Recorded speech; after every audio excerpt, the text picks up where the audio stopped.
ایک نے عرض کی حضور آزان ہو رہی ہو تو کیا کروں؟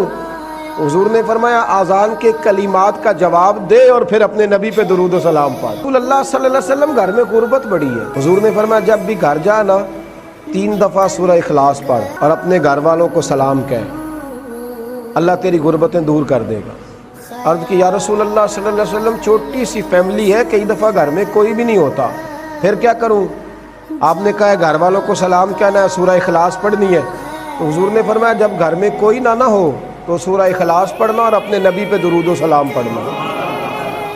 وہ صحابی کہتے ہیں میں نے اتنا عمل پکایا، کچھ مہینوں کے بعد وہ آئے اور عرض کرنے لگے یا رسول اللہ صلی اللہ علیہ وسلم کمال یہ ہے کہ درود و سلام کی برکت سے میں تو امیر ہوا ہی ہوں، میرے پڑوسی بھی امیر ہو گئے، دائیں بائیں والے لوگوں پہ بھی اللہ نے کرم فرمایا۔